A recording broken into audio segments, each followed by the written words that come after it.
Well, good day, everybody, and welcome back to another episode of Notes from the Pastor Cave. And we're just very excited to be with you here again today. And we have been growing some very recent growth.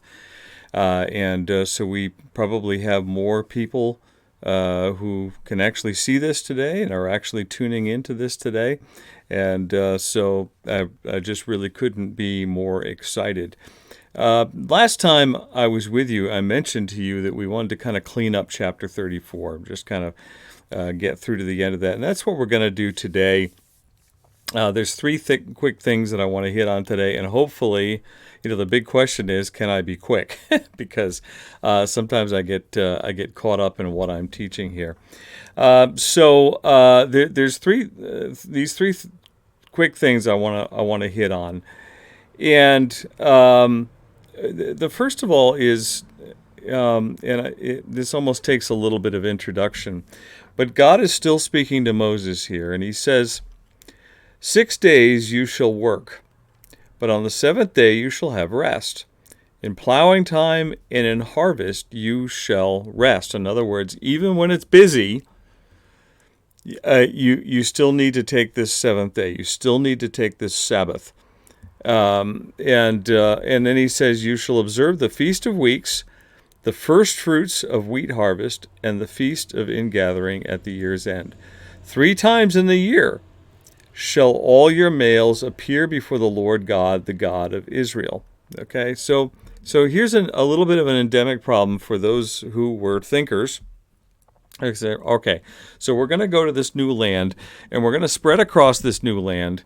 And we're all going to live in our tribal groups, and we are going to carve out a nation in the midst of our enemies. Okay, so if all of the men have to leave a couple times a year, and go to some central location where the tabernacle is, and of course later the temple in Jerusalem.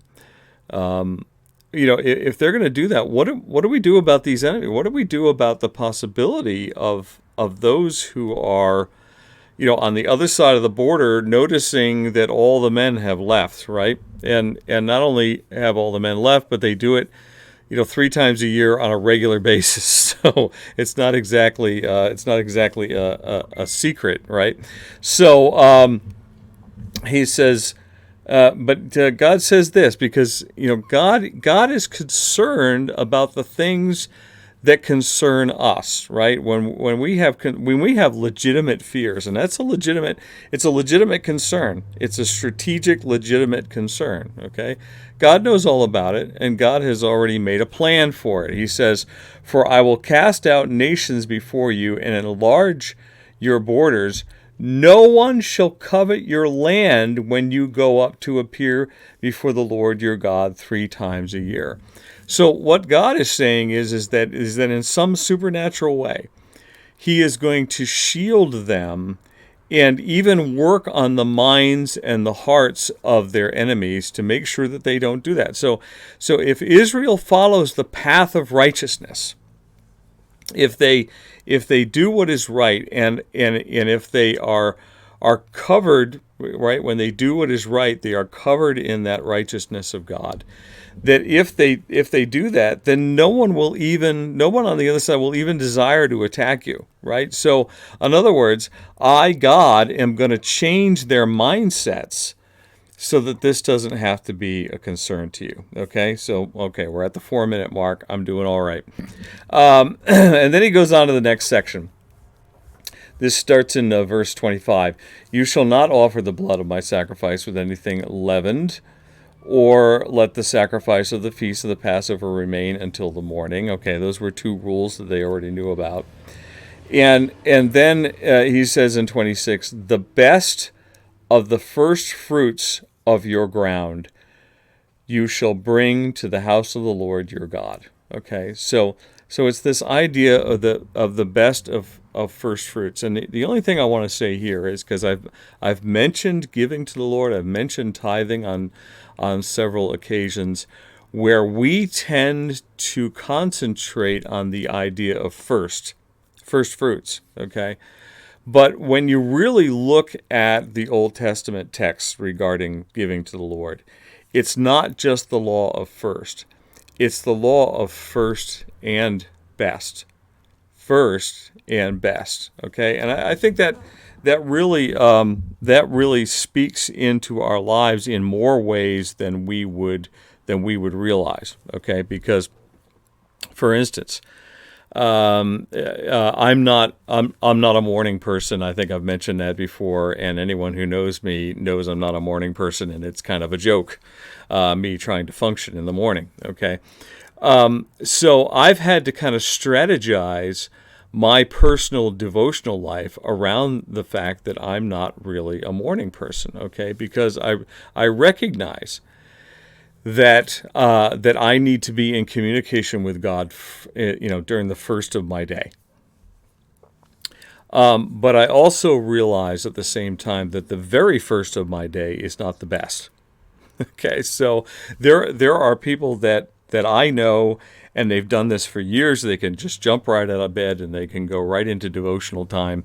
They from the bed, maybe stop at the bathroom, and then open the scriptures and start reading and actually get something out of them. That's not me. I've never been able to do that, and and for me, it certainly would follow the law of first, but it wouldn't follow the law of best. Okay, so I've had to find that balance. I've had to find that place in my life. I need to get up. I need to have some toast, and toast is like my favorite thing in the whole world. Toast is gourmet to me, with cream cheese on it, of course, and if it's a bagel, even better. And toast and coffee, and just kind of vegetate for a few minutes, and let my brain begin to start working, and then I can go and have my devotional time, my communication time with the Lord in the morning, and so you have to guard that idea jealously, because the longer you wait to do that, it no longer becomes your best. It might be it's definitely not your first moments, but it might go past the idea of best, and then all of a sudden, all the needs of the day kind of come crashing in. So you have to kind of create that spot in there in the law of first and best. And I know that a lot of young mothers struggle with this.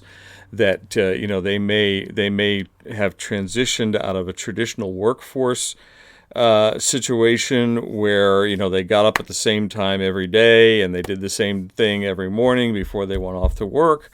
Much like Mrs. Pastor Cave is able to do that now. She has her time in the morning that is by herself with the Lord.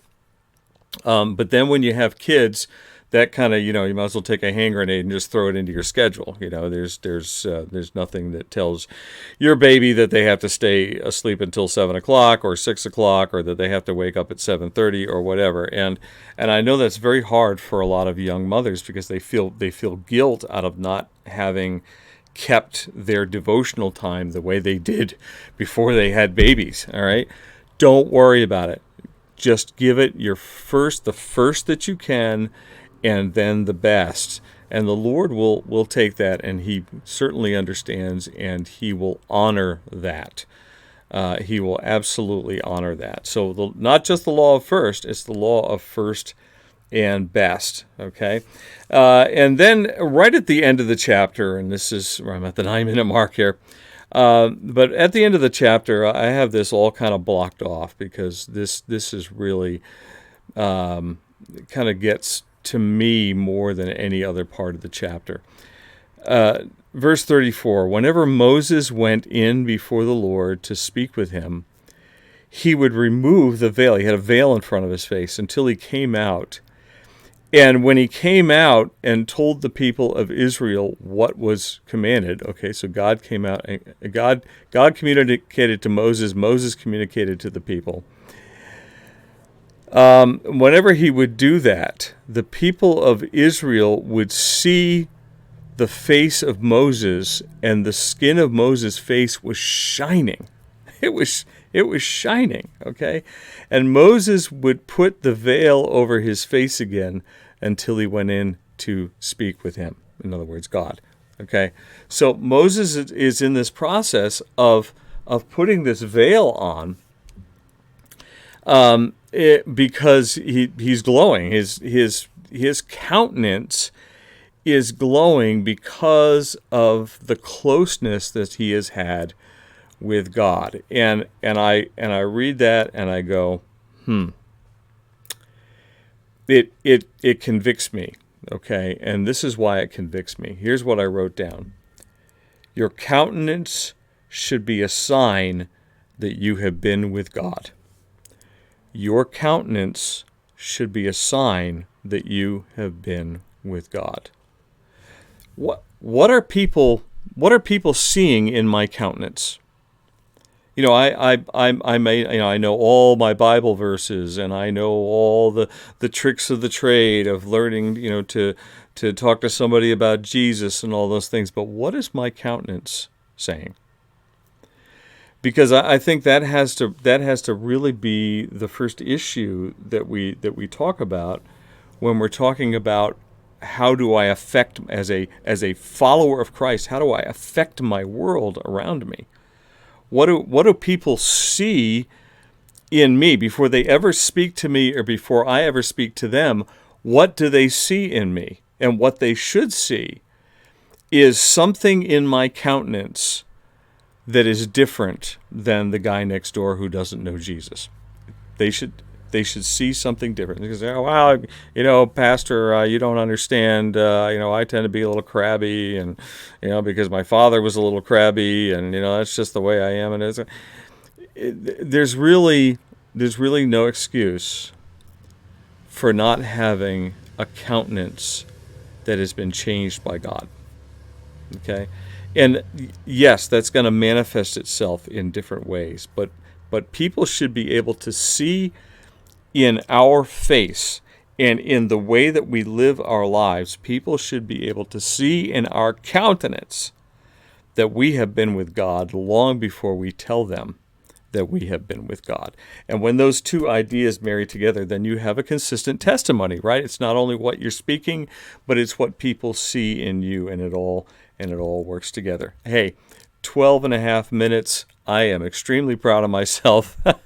These usually run into the 14-minute mark.